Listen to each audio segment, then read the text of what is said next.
नमस्कार। आप सभी का बहुत बहुत स्वागत है मेरे इस चैनल पे। जैसा आप सभी को ज्ञात है कि मेरे चैनल का नाम ही है अंतर यात्रा। तो आज इस अंतर यात्रा पे जो भी मैं चर्चा करने वाली हूँ, जो मैं लेकर आई हूँ, वो बहुत यूनिक है और रेयर ही ये इस तरह की चर्चाएं आपको देखने और सुनने को मिलती हैं। तमाम लोग जो हैं जो जानते ही नहीं कि ये है क्या चीज़। तो मैं अलका सिंह इस अंतर यात्रा की यात्रा पर आप सबको आमंत्रित करते हुए इस यात्रा को आगे बढ़ाती हूँ। बंधुओं, जैसा आपको मैंने कहा कि ये चर्चा रेयर यही सुनने को और देखने को मिलती है, तो सस्पेंस ना बनाते हुए मैं आप सबको कहना चाहती हूँ आज की जो चर्चा है उस टॉपिक का नाम है महाभाग्य योग। जैसा आपने सुना, महाभाग्य योग।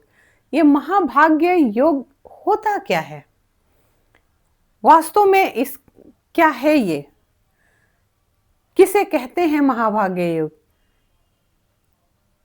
तो उसी पे आज हम लोग इस विषय को आगे बढ़ाते हुए चर्चा करेंगे। बंधुओं, जो यह योग है ये बहुत ही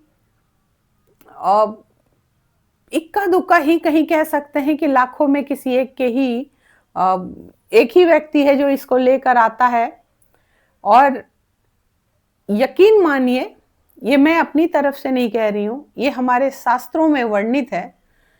एक चीज मैं यहाँ बहुत क्लियर कट आप लोगों को कर देना चाहती हूँ कि जो भी मैं आप लोगों से चर्चा करती हूँ ये शास्त्रगत बातें हैं।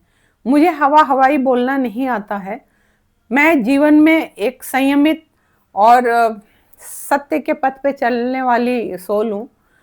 तो जो भी मैं आप सबके सामने रखती हूँ वो शास्त्रगत बातें होती हैं, शास्त्रगत जानकारियाँ होती हैं। मैं अध्ययन करती हूँ, मैं वहाँ से उठाती हूँ और मैं आप सब लोगों के सामने प्रेजेंट करती हूँ। तो और मैं यही कहूँगी कि अपने शास्त्रों पे जरूर यकीन किया करिए, क्योंकि हमारे शास्त्र जो हैं वो हमें जीने की प्रेरणा देते हैं। हमारे शास्त्र जो हैं वो हमें जीने की राह दिखाते हैं। और जब हम अच्छी राह पे चलते हैं, अच्छे कर्म करते हैं, उसको जो अच्छी चीज़ें अपने आचरण में उतारते हैं, तो निश्चित तौर पे हमारे कर्म भी अच्छे होते हैं, हमारा भाग्य भी अच्छा होता है, हमारा भाग्य भी चमकता है। और हम इस जीवन को ही नहीं, आने वाले ही जीवन को भी, जन्म को भी हम लोग कहीं ना कहीं उसको पवित्र, पावन और सुदृढ़ बनाते हैं। क्योंकि कहते हैं कि शरीर मरता है, आत्मा नहीं मरती। आत्मा तो एक शरीर धारण करती है और ये जो शरीर है जब छूट जाता है तो इसको नष्ट किया जाता है, क्योंकि वो नष्ट हो ही जाती है। आत्मा कभी नष्ट नहीं होती। आत्मा जब तक इस शरीर में हम श्वास ले रहे हैं, जब तक आत्मा हमारे शरीर में है, तभी तक ये दुनिया है, तभी तक हमारे नाते रिश्ते हैं, तभी तक हमारा जो कुछ भी है वो तभी तक के ही रहता है। और जैसे ही प्राण निकलता है तो आप देखिए नश्वर शरीर, उसको सड़ने में बहुत वक्त नहीं लगता है। तो इसीलिए बार बार मैं अपनी हर वीडियोस में कहती हूँ और मैं ज़्यादा से ज़्यादा लोगों तक इसे पहुँचाने का प्रयास करती हूँ कि कर्म पे जरूर ध्यान दीजिए, कर्म सदैव अच्छे कीजिए। हम अपने वाणी से, अपने कर्म से, अपने वचन से, अपने आचरण से कभी हमें ये प्रयास करना चाहिए कि किसी का हित ना हो, किसी को कोई दुख ना पहुंचे। हम जितना सुख दे सकते हैं इन चीज़ों से उतना देना चाहिए, और दुख देने का किसी को भी प्रयास नहीं करना चाहिए, क्योंकि जो हम करेंगे वैसा ही हमारा जो प्रारब्ध, जैसा हमने किया है वैसा मेरा प्रारब्ध जो था वही हमने जो किया है इस जीवन में हमें मिला है। और इस जीवन में जो कुछ भी हम करेंगे उस प्रारब्ध को भोगते हुए वैसा ही हमारा आगे की हमारी जर्नी की शुरुआत होगी, वैसे ही हमारे आगे की जर्नी होगी। तो आज जैसा कि मैंने चर्चा किया आप लोगों से कि आज हम लोग चर्चा करने वाले हैं महाभाग्य योग पे। सबसे पहले आप लोगों को बताऊं कि महाभाग्य योग जो होता है, ये जैसा अगर आप इसको अलग तरीके से समझना चाहें तो महा का मतलब होता है ग्रेट और भाग्य मतलब लक। तो ग्रेट लक है ये, जिसको हम कहते हैं महाभाग्य योग। और जो भी व्यक्ति इस से संबंधित है, जिसके भी जन्म पत्री में, जन्म कुंडली में जन्म के समय ये योग होता है, यानी कि साक्षात वो व्यक्ति महालक्ष्मी जो विष्णु प्रिया हैं, जो इस सृष्टि की धात्री हैं, उस महालक्ष्मी के आशीर्वाद से वो सोल जो है वो पूरी तरीके से आशीर्वाद के उसमें है। उस जातक के ऊपर, उस व्यक्ति के ऊपर महालक्ष्मी का मतलब बिल्कुल स्वतंत्र उनका जो आशीर्वाद है वो उसी आशीर्वाद के तहत वो जातक को सोल इस जीवन में विचरण करता है। और ये जो व्यक्ति होते हैं जिनके जन्म पत्री में जो या जिनके जन्म के साथ ये महाभाग्य योग जुड़ जाता है, तो इस जीवन में वो व्यक्ति सिर्फ अपने परिवार के लिए ही नहीं, अपने भाई बहनों के लिए नहीं, अपने बंधुओं के लिए ही नहीं, वो बल्कि पूरे समाज के लिए, पूरे इस सृष्टि के लिए, प्रकृति से के लिए वो लाभकारी होता है। क्योंकि ऐसा व्यक्ति जरूर जीवन में कुछ ऐसा करके जाता है कि उसको जन्मों जन्मों तक लोग याद रखें, समाज याद रखे, परिवार याद रखे। कहने का मतलब वो एक मिसाल कायम करता है। वो कोई यूं ही जाने वाला व्यक्ति नहीं होता है, आता तो एक नॉर्मल उससे है, लेकिन उसके जो जानने का समय होता है तो वो बहुत कुछ तब तक कर चुका होता है जिसको जन्मों जन्मों तक लोग याद रखते हैं। तो अब यहाँ पे ये ऐसा जो व्यक्ति है, वो व्यक्ति देखा जाए तो ऐसा नहीं है कि वो सिर्फ टाटा अंबानी के घर में ही, अडानी के घर में ही जन्म लेता है। वो व्यक्ति ऐसा नहीं है कि वो कोई बहुत अरबपति, खरबपति, करोड़पति के घर में जन्म लेता है। वो व्यक्ति एक गरीब परिवार में भी जन्म लेने वाला हो सकता है, क्योंकि जो अमीर परिवार में आता है निश्चित तौर पे वो सोल बहुत पावरफुल होती है। जो भी अमीर परिवार में जन्म लेती है सोल, जिसको जन्म होते ही चांदी का पलना और चांदी की चम्मच मिलती है, तो निश्चित तौर पे वो बहुत अच्छा कर्म जो किया होता है, जो अच्छे भाग्य लेकर आता है, उसी का जन्म के समय ही चांदी का पलना मिलता है। लेकिन जो योग है, इस योग के व्यक्ति एक से एक हैं जो बहुत गरीब परिवार में जन्म भी लेते हैं। लेकिन फर्क कहाँ आता है कि जो गरीब परिवार के भी जन्म लेने वाले व्यक्ति हैं, आप देखेंगे कि जहाँ तमाम लोग जो हर समय संघर्ष कर रहे हैं, स्ट्रगल कर रहे हैं, और स्ट्रगल कर करके जीवन भर संघर्ष करके जहाँ वो कुछ कर पाते हैं, जहाँ वो थोड़ा सा अपना घर परिवार चला पाते हैं, अपने समाज में रहने के लायक होते हैं, वहीं आप देखेंगे कि जिसके भी जन्म पत्री में जो भी अगर महायोग भाग लेकर आता है, वो जो व्यक्ति है वो कितना भी निर्धन परिवार में क्यों न जन्म ले, लेकिन वो फटाफट उसकी प्रोग्रेस होने लगती है। आप यूं कह सकते हैं कि मिट्टी छुओ सोना होए। यदि ऐसा व्यक्ति, इन्हीं व्यक्तियों के लिए कहा जाता है कि जो मिट्टी भी छू ले तो सोना हो जाए, क्योंकि वो जिस भी काम को करते हैं, जिस काम में भी हाथ लगाते हैं, उस काम में निरंतर उनको सफलता मिलने लगती है और बहुत जल्दी वो कामयाबी के सोपान पे पहुंच जाते हैं।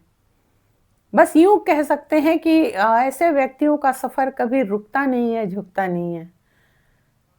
अब यहाँ हमें क्या करना चाहिए? यदि आपके आसपास, आपके सर्कल में कोई भी ऐसा व्यक्ति है जिसको महाभाग्य योग के साथ वो पैदा हुआ है, तो ऐसे व्यक्तियों का साथ कभी नहीं छोड़ना चाहिए। क्योंकि ऐसे व्यक्तियों के साथ जो भी व्यक्ति जुड़ता है, चाहे वो घर परिवार का हो, घर परिवार का तो यूं ही भला हो जाता है, बाहर का भी हो, इष्ट मित्र बंधु कोई भी हो, जो भी व्यक्ति जुड़ता है उसका भी निश्चित तौर पे भला हो जाता है। अब ये है कि इस योग को हम देखें कैसे, हम लोग जाने कैसे कि यह जो योग है ये किसकी जन्म पत्री में होता है। तो अब यहाँ आप लोगों को मैं एक चीज बता दूं कि ये जो मैंने आप लोगों से अभी कहा कि ये महालक्ष्मी से ब्लेस्ड होते हैं, पूरी तरीके से माता लक्ष्मी की इनके ऊपर कृपा होती है, महालक्ष्मी का आशीर्वाद के पूर्ण फल से ही कह सकते हैं कि ये व्यक्ति इस धरा पर जन्म लेते हैं। और यही शास्त्रों में स्पष्ट लिखा हुआ है कि जो व्यक्ति महायोग लेकर आता है, उसकी आत्मा, उसकी जो सोल है, वो बहुत अच्छे कर्म करके आई होती है, तभी वो ऐसा इस जीवन में वो जीवन पाता है। तो अब इसको हम कैसे जाने? सिंपल, क्योंकि हर आदमी की जिज्ञासा होती है कि हम इसको कैसे जाने कि हमारे जन्म पत्री में है कि नहीं, कोई योग हमारा बन रहा है कि नहीं, या हमारे आसपास हमारे सर्किल में जो लोग हैं, घर परिवार में हैं, उनके जन्म पत्री में ऐसा कोई योग बन रहा है कि नहीं बन रहा है। इसको हम कैसे जानेंगे? तो सर्वप्रथम आप लोगों को मैं बताऊं कि जो आपकी जन्म पत्री है उसमें जन्म पत्री में जो 12 भाव होते हैं, उन 12 भावों में जो जन्म पत्री का 9वां भाग होता है, 9वां घर जो होता है आपका, जो लग्न है, लग्न से उसमें जो 9वां घर जो आता है वो घर भाग्य का होता है। और वहीं से हमें ये वो हमारे करेक्टर को दिखाता है कि हम अच्छा कर्म करके आए हैं कि हम बुरा कर्म करके आए हैं, हम इस जीवन में क्या करेंगे। अगर आपने देखा होगा तो हमारी जो जन्म पत्री है, जो 12 घर होते हैं, ये सब कुछ बयां कर देते हैं। ये इतना स्पष्ट बयां करते हैं कि सब कुछ वहां से समझ में आ जाता है कि हमारी सोल ने प्रारब्ध में क्या किया और इस जीवन में हम क्या करने के लिए आए हैं। तो ये जो 9वां घर होता है वो भाग्य का घर होता है, क्योंकि इस समय हम लोग महायोग भाग पे बात कर रहे हैं और हम लोग सिर्फ उसी पे बात करेंगे कि ये जो महायोग है ये कैसे आप देखें। तो ये आप 9वें घर से आप देख सकते हैं इसको, क्योंकि 9वां घर आपके भाग्य को दिखाता है, वही आपका संचित कर्म जो होता है उसको दिखाता है। किसको कितनी खुशी मिलेगी, किसको कितना दर्द मिलेगा, किसको बैठे बिठाए सब कुछ मिल जाएगा, किसको सब कुछ करने के बाद भी, त्याग करने के बाद भी कुछ नहीं मिलेगा, कौन सा व्यक्ति क्या कार्य करेगा, किस लाइन में जाएगा, कितना स्ट्रगल करेगा, कितना उसको ईश्वर की कृपा मिलेगी, सब कुछ हमारी जन्म पत्री जो है वो बता देती है। और पुनः एक बार फिर आप लोगों को याद दिलाऊंगी कि इस वीडियो को आप लोग पूरा देखिएगा, क्योंकि लास्ट में जो मैं रेमेडी बताऊंगी वो आप लोगों के लिए बहुत कारगर होगी। तो बंधुओं, ये जो महाभाग्य योग है, ये इस पे अब हम लोग क्लियर एक तरह से बात करते हैं कि यदि आप पुरुष हैं तो आप कैसे देखेंगे, और यदि आप स्त्री हैं, महिला हैं, तो आप कैसे देखेंगे। क्योंकि एक चीज यहाँ पे क्लियर कट आप लोगों को बता दूं कि इसको देखने के लिए दोनों के लिए अलग अलग है। ये नहीं है कि पुरुष और स्त्री के दोनों की जन्म पत्री में एक ही योग एक तरीके से बनता है, नहीं। पुरुष में अलग तरीके से आपको देखना है, स्त्री है तो अलग तरीके से देखना है। अब उस पर हम लोग बात कर लेते हैं। यदि आप पुरुष हैं तो अपनी जन्म पत्री लीजिए और उसमें आप सबसे पहले आप अपना लग्न देखिए, जिसमें आपके अगर लग्न में और राशि बैठी होनी चाहिए। और राशि कहते जैसे अगर मान लीजिए कि मेष राशि है, मिथुन राशि है, सिंह राशि है, तुला राशि है, धनु है, कुंभ है, तो ये जो राशियां अगर आप पुरुष हैं और आपकी जन्म पत्री में आपके लग्न में बैठी हैं, तो सबसे पहले आपको ये देखना है कि वहां पे सबसे पहले आप ये नोट करिए कि इनमें से आपकी राशि कौन सी है, और तब देखिए अगर ये इनमें से अगर कोई राशि आपकी है, तब ये आप देखिए कि आपके लग्न में सूर्य कहाँ बैठा, आपके जन्म पत्री में सूर्य कहाँ बैठे हैं, क्योंकि सूर्य भी और राशि में ही होनी चाहिए। और यदि आपके सूर्य भी और राशि में ही बैठे, इनमें से जो राशियां मैंने बताई है उनमें से ही किसी में बैठे हैं, तब आपको ये देखना है कि आपके चंद्रमा किस राशि में बैठा है। अगर आपके चंद्रमा भी और राशि में बैठे हैं तो इन्हीं राशियों, क्योंकि चंद्रमा भी आपके इन्हीं राशियों में से होने चाहिए, किसी में होने चाहिए और राशि में होने चाहिए। और यदि आपका लग्न सूर्य चंद्र तीनों इस और राशि में हैं, अगर बैठे हैं, तो आपको आपका जो जन्म है, जिस समय आप इस धरा पर आए हैं, आपका जन्म हुआ है, वो जो आपका जन्म है वो दिन का होना चाहिए। ये नोट कर लीजिए आप लोग कि अगर ये सब कुछ आप लोगों के जन्म पत्री में मिल भी जाता है तो भी आपका जन्म जो है वो दिन का होना चाहिए। तब समझिएगा कि आपका महायोग बन रहा है। अब यहीं पे यदि आप स्त्री हैं, महिला हैं, तो आप अपनी जन्म पत्री में कैसे देखेंगे? तो यदि आप महिला हैं तो सबसे पहले जैसे कहते हैं कि अ, आपको देखना है, अपनी जन्म पत्री आप लीजिए, उसमें आप देखिए कि इवन राशि आपको देखनी है कि आपके इवन राशि कौन कौन कहाँ बैठी है, कौन सी। तो सबसे पहले आप अपने लग्न को देखिए, अपनी पत्री में लग्न को देखिए। लग्न में यदि आपके वृषभ राशि है, कर्क राशि है, कन्या राशि है, वृश्चिक राशि है, मकर राशि है, मीन राशि है, तो इस तरह आपकी कुंडली में ये सब अगर राशियां हैं, और यदि आप वहां पे आपकी कुंडली में लग्न, सूर्य और चंद्र यदि ये भी इवन राशियों में हैं, तो आपका जन्म भी, तब आप देखिए कि आपका जन्म क्या रात्रि में हुआ है। क्योंकि जिस तरीके से पुरुष के जन्म पत्री में देखना है कि पुरुष का अगर ये सब कुछ मिल जाता है, लग्न से लेकर सूर्य, चंद्र, सब कुछ, तो आपको फिर ये देखना है कि आप जैसे पुरुष का जन्म दिन का होना चाहिए, इसी तरह आपको ये देखना है कि यदि आप महिला हैं तो आपका जन्म रात्रि में होना चाहिए। ये जो चीजें अगर आपकी बिल्कुल क्लियर है, रात्रि मतलब सूर्यास्त के बाद और सूर्योदय से पहले जो भी आपका, यदि महिला है तो आपका जन्म होना चाहिए, पुरुष हैं तो सूर्योदय से सूर्यास्त के बीच में होना चाहिए, सामने दिन में होना चाहिए, तब जाके ये योग जो होता है वो आपको बनता हुआ उसमें दिखेगा। अब यहाँ पे एक चीज और है, मैं फिर एक बार कहना चाहूंगी कि जिसके भी महिला हो या पुरुष है, यदि ये योग बन गया तो उसका सफर सच में कभी कोई रोक नहीं सकता, उसके रथ के घोड़े कोई नहीं रोक सकता, उसका पहिया कहीं नहीं फंसेगा, वो सर्वत्र विचरण करेगा। और एक चीज और है, आप लोगों को लगता है कि कैसे क्या ऐसे लोग जो होते हैं जिनके जन्म पत्री में अगर महायोग बन गया और उनको लगता है कि उनको पता नहीं, मतलब, और या मान लीजिए कि जैसे वो कभी किसी उलझन में पड़ गए, किसी परेशानियों में आ गए, किसी भी तरीके के कोई उनको परेशानी है, चाहे वो फाइनेंशियली हो, चाहे वो कोई किसी तरीके का XYZ तन मन धन से रिलेटेड कोई भी परेशानी हो, तो आप देखेंगे कि ऐसे जो लोग होते हैं उनको कोई ना कोई आ जाएगा जिससे वो रिलेटेड, वो उनकी परेशानी है, उस तरह का कोई आदमी आ जाएगा और उनकी मदद करके जाएगा, जैसे उनके लिए वो भगवान के रूप में आ गया और उनको उस उलझन से निकाल देगा। अगर ऐसे योग किसी व्यक्ति के कुंडली में बनते हैं, महिला या पुरुष के, तो कभी उनके जीवन में परेशानियों का तो मैं नहीं कहूंगी कि नहीं आती है, लेकिन कोई ना कोई ऐसा व्यक्ति जरूर आ जाएगा जो उनको बिल्कुल जंप करा देगा, उस परेशानी से, उस उलझन से बिल्कुल जंप करा के बाहर कर देगा। और फिर उनके जीवन में, मतलब, वो उनको पता ही नहीं चलेगा कि इतनी परेशानियां भी हमारे जीवन में अभी आई थी, अभी हम इतना उलझे हुए थे।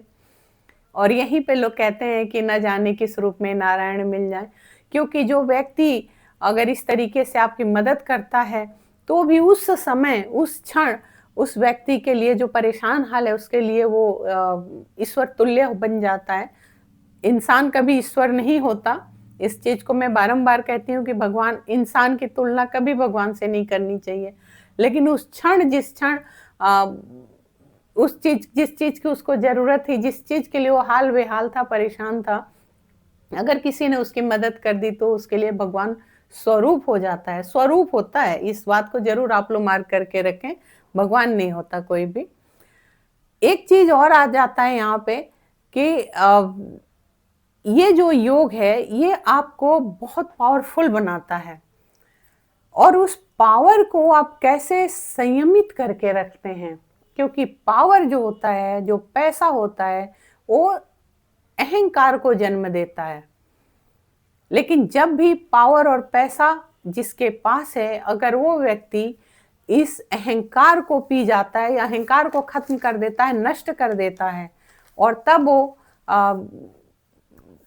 जो व्यक्ति है वो उस अहंकार से ऊपर उठ के जब सोचता है, तब आप देखेंगे कि वही व्यक्ति इस जीवन में कामयाब होता है। ऐसा एक चीज और मैं यहाँ पे आप लोगों को बताऊंगी, क्योंकि एक अहम सवाल आता है कि ये जो योग हैं जिसमें लग्न सूर्य और चंद्र इवन साइड में जो भी होना चाहिए, जो महिलाओं के लिए मैंने बोला अभी, क्योंकि ये जो आपका लग्न है, यहाँ क्लियर मैं बता दूं कि जो आपका लग्न है यानी ये आपका शरीर है। जन्म पत्री में इसको देखना बहुत जरूरी होता है। जो आपका लग्न होता है वही आपके शरीर को, आपकी बॉडी को दर्शाता है, और जहां आपका सूर्य होता है वो सूर्य ही आपकी आत्मा है, वो आपके आत्मा को, आपको सोल को दर्शाता है। जो चंद्र होता है वो आपका दिमाग होता है, वो आपकी सोच को दर्शाता है, वो आपके जो भी विचार हैं उसको दर्शाता है, सोच। और ये जो जब तीनों मिलते हैं, आपकी बॉडी, आपकी आत्मा, आपकी सोच, तभी आपको ये एक जीवन, आपके जीवन में एक दिशा देते हैं। और इसीलिए जिनका ये तीनों बैलेंस रहता है, जिनका ये तीनों मिल जाता है, ये लोग एक बेहतरीन डिसीजन लेने वाले लोग होते हैं। वही लोग इस जीवन में कामयाब होते हैं जिनकी बॉडी, सोल और माइंड सब कुछ बिल्कुल तालमेल के साथ आगे बढ़ती है। जिनका ये जो शरीर है, जो बॉडी, सोल है, बॉडी है, और उसमें जब आत्मा उसको एक बेहतरीन सोच के साथ जब वो अपने आप को आगे बढ़ाता है, तो उसकी कामयाबी कोई नहीं रोक पाता है। वही व्यक्ति कामयाब होता है, वही व्यक्ति एक बेहतरीन फैसले करने वाला होता है। जिसका फैसला सही होता है, डिसीजन सही होता है, वही व्यक्ति जीवन के पथ पे आगे बढ़ता है, वही व्यक्ति जीवन में कामयाब होता है। एक चीज और कहा जाता है, ऐसा भी शास्त्रों में ही वर्णित है, कि जो जिन भी व्यक्तियों में जो ऐसे लोग हैं, जैसे हम लोग आज चर्चा कर रहे हैं महायोग पे, तो जो भी व्यक्ति जो ये महायोग लेकर आते हैं, उनके जीवन में जो चार जो पुरुषार्थ हैं, ये पुरुषार्थ का ये प्रारब्ध में, पिछले जीवन में ये भोग कर चुके हैं। ये उस चीज को भली भांति उसका उपयोग कर चुके हैं, भोग कर चुके हैं। उसी के आधार पे उनका ये जो जीवन है वो मिलता है। क्योंकि ऐसे जो इंसान, जब आप किसी चीज को देखिए, जब आप भोग लेते हैं तो आप उससे ऊपर उठ जाते, फिर आपका मन नहीं करता उस चीज को भोगने का। अगर आपने को भूख लगी, आपने खाना खा लिया, तो फिर वो इच्छा नहीं होगी। आपके सामने 56 भोग भी रखा हो तो आपको खाने की इच्छा नहीं होगी। तो इसी तरीके से ये जो व्यक्ति हैं, इन चारों पुरुषार्थों को जो भोग के आ जाते हैं, तो उसके आधार पे जीवन पाते हैं। लेकिन अब ये चार पुरुषार्थ कौन से होते हैं, इसको भी क्लियर करना यहाँ पे जरूरी है। तो सबसे पहले धर्म, अर्थ, काम और मोक्ष, यही है हमारे शास्त्रों में वर्णित है कि ये जो चार हमारे जो पुरुषार्थ हैं, यही इंसान को महान बनाते हैं, और यही जो है वो इंसान को गर्त में ले जाते हैं। तो जो ये महायोग भाग्य योग लेकर जो लोग आते हैं, ये महाभाग्य योगी जो हैं, ये सारे भोगों को जो भोग कर आते हैं और फिर ये जो जीवन प्राप्त करते हैं। और यही कारण है कि ये प्रकृति के बहुत करीब होते हैं। यही एक कारण है कि ये जहाँ भी जाते हैं वहाँ सम्मान पाते हैं। समाज हो, देश हो, परिवार हो, हर जगह ये सम्मान के लायक होते हैं, सम्मान पाते हैं, क्योंकि ये सभी के लिए बहुत अच्छे होते हैं। और ऐसे लोग जो होते हैं वो स्वार्थ से निहित होते हैं। इनके अंदर किसी भी चीज को लेकर कोई भी स्वार्थ नहीं होता है। ऐसे लोग किसी का बुरा नहीं करते हैं, ऐसे लोग कभी किसी का बुरा नहीं सोचते हैं। एक चीज और देखी जाती है कि जन्म से ही ये लोग समाज और प्रकृति को कुछ देने के लिए सदैव तत्पर रहते हैं। सदैव इनकी अभिलाषा रहती है कि हम ऐसा क्या करें कि परिवार का भला हो सके, हम ऐसा क्या करें कि समाज का भला हो सके, समाज का उद्धार हो सके, हम ऐसा क्या करें कि हम प्रकृति को लाभ हो, हम ऐसा क्या करें। इस मतलब कह सकते हैं कि जन्म से ही इस समाज और धारा को कुछ देने की ललक इनके अंदर प्रतिपल बनी रहती है। और यही वो लोग हैं जो बहुत कुछ देकर जाते हैं। इसीलिए मैंने स्टार्टिंग में कहा कि वो लोग होते हैं जो अपनी एक अमिट छाप छोड़ जाते हैं, एक मिसाल कायम कर देते हैं। अब यहाँ पे आता है कि धर्म क्यों, अर्थ, काम, मोक्ष, ये सब कैसे करते हैं। तो ये जो प्रकृति को जो बहुत कुछ देकर आए हैं, इस समाज को देकर आए हैं, जिन्होंने धर्म का यथाविधि अपने पालन किया, अपने सदैव अपने धर्म का अच्छे से अपने मन कर्म वचन से वाणी से इन्होंने जो अपने धर्म का पालन किया, तो धर्म को भोग लिया उन्होंने, कोई गलती नहीं की।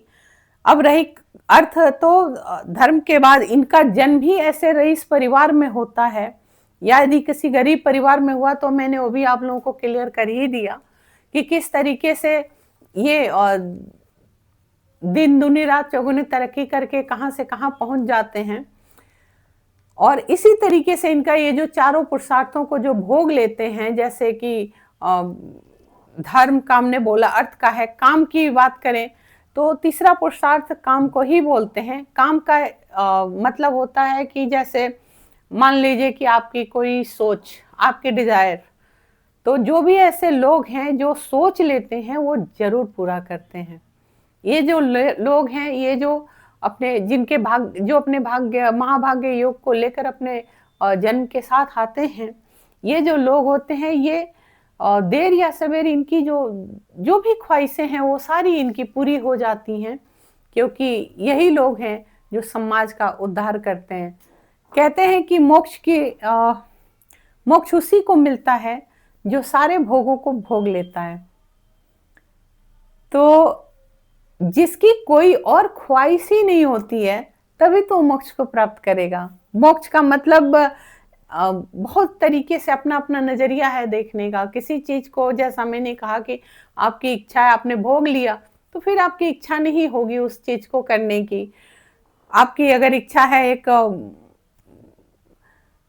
कहीं किसी धर्मस्थली में जाने की, आपने जाकर दर्शन कर लिया, आपकी इच्छा पूरी हो गई। तो इस तरीके से ऐसे जो लोग होते हैं जो मोक्ष जो पुरुषार्थ है इनका, जिसको वो पालन करते हैं, तो ऐसे लोगों को सदैव आप देखेंगे कि ये आपको मतलब दुनिया को जानने में लगे रहते हैं, दुनिया को समझने में लगे रहते हैं। ऐसे जो लोग होते हैं वो सदैव उनका जो उनकी इच्छा होती है, जो उनका फोकस होता है, जो उनकी सोच होती है, वो सिर्फ परमात्मा के इर्द गिर्द होती है।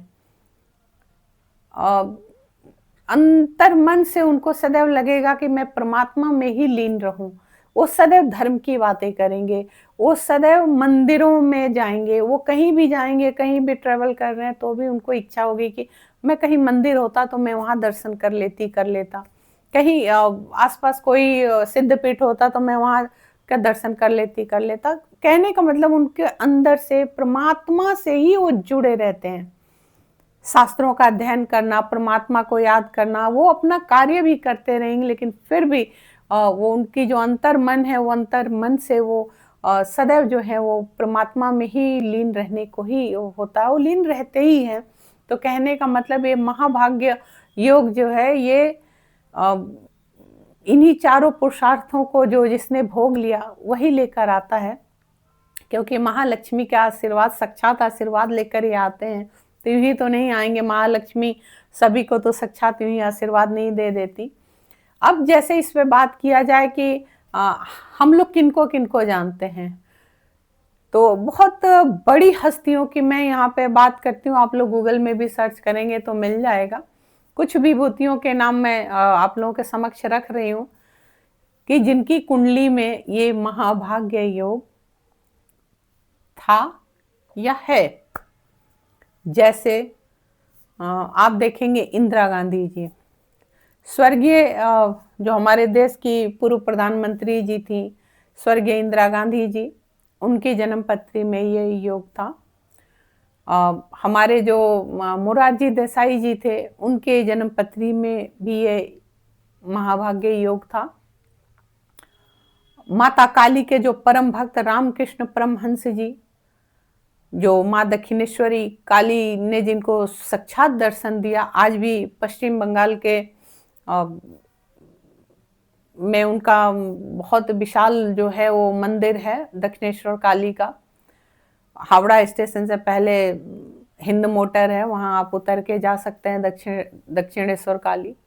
मैं गई हूँ वहाँ पे, बहुत विशाल मंदिर है। वहाँ कहते हैं रामकृष्ण परमहंस जी साक्षात माता काली को देखते थे। माता काली उनको अपने पुत्र माता काली उनको रामकृष्ण परमहंस जी को अपने पुत्र के रूप में मानती थी, वो साक्षात दर्शन देती थी उनको।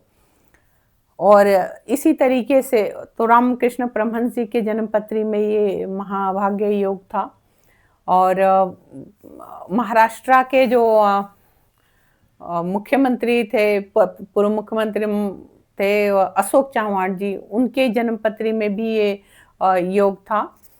और अभी आप लोगों को एक बहुत अच्छी जानकारी मैं दूं कि अपने वर्तमान में जो हमारे देश के ओजस्वी तेजस्वी जो प्रधानमंत्री जी हैं, आदरणीय नरेंद्र मोदी जी, तो हमारे नरेंद्र मोदी जी, हमारे प्रधानमंत्री की जन्मपत्री में भी ये महाभाग्य योग है। तो आप कहीं भी सर्च कर लेंगे तो आपको मेरी बात पे यकीन हो जाएगा, आप देख लीजिएगा सर्च करके। तो ये वो हस्तियां हैं। अब इनमें अगर आप देखेंगे तो कुछ लोग तो चांदी का चम्मच लेकर पैदा हुए, लेकिन कुछ लोग तो बहुत गरीब परिवार में पैदा हुए। एग्जाम्पल के तौर पे, उदाहरण के तौर पे अपने प्रधानमंत्री नरेंद्र मोदी जी को ही देख लीजिए, वो तो बहुत गरीब परिवार में पैदा हुए और उनकी देखा जाए तो कोई इच्छा भी नहीं है, वो तो देश के लिए है। तो इस तरीके से कहने का मतलब है कि मतलब ये जो महाभाग्य योग है, इसको जानना बहुत बहुत जरूरी है और ऐसे लोगों के साथ जुड़े रहना बहुत जरूरी है, क्योंकि हर आदमी महाभाग्य योग लेकर नहीं आया। लेकिन अगर महाभाग्य योग जिन लोगों के, तमाम हम में से, आप में से बहुत लोग मिलेंगे जो ये महायोग भाग्य योग लेकर आए हैं, तो उनका अगर आपको पता चले तो उनके साथ जरूर जुड़े रहिए। उनके साथ साथ आपका भी उद्धार हो जाएगा। और अपनी जन्मपत्री को जरूर सर्च कीजिए, महिला हैं या पुरुष हैं, जरूर देखिए कि आप में से, आपके परिवार में, आपके इष्ट बंधु मित्र, आपके सर्कल में किसका है। अब यहाँ हम लोग बात कर लेते हैं कि यदि जन्मपत्री में ये महाभाग्य योग है तो आपको क्या करना चाहिए। तो सर्वप्रथम बिना कुछ सोचे माता लक्ष्मी के चरणों में नतमस्तक हो जाइए, समर्पित हो जाइए। अपने आप को, अपने मस्तक को बिल्कुल माता लक्ष्मी के चरणों में समर्पित कर दीजिए। रोज कर सकें तो रोज करिए, नहीं कर सकते हैं तो कम से कम शुक्रवार को एक दिन हफ्ते में जरूर दिल से माता लक्ष्मी के चरणों में बिल्कुल आप अपने आप को समर्पित कीजिए। अगर डेली कर सकते हैं, एक तो अपने घर में श्री यंत्र जरूर रखें। यदि आप कर सकते हैं तो श्री यंत्र की पूजा करें, डेली श्री सुक्तम का पाठ किया करें, और संभव हो तो संध्या वेला में करें, जो गोधूली वेला कहते हैं, संध्या वेला कहते हैं, जब सूर्यास्त होने वाला होता है उस समय, तो उस समय श्री सुक्त का पाठ जरूर करें।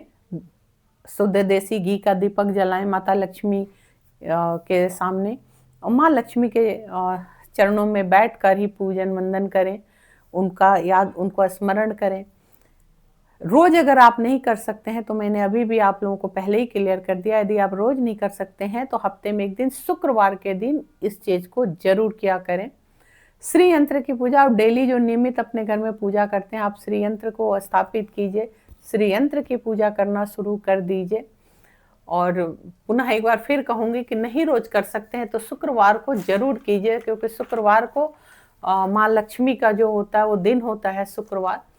और शुक्रवार को यदि आप करते हैं माता लक्ष्मी को, अभी आप माँ के किसी स्वरूप को देखिए, माँ लक्ष्मी के बहुत सारे स्वरूप है, लेकिन माँ लक्ष्मी को अगर आप बैठे हुए माँ लक्ष्मी को यदि आप पूजा करते हैं, यदि माता लक्ष्मी के सामने यदि हाथी गज जो होता है अगर जल समर्पित करते हुए हो तो अति उत्तम।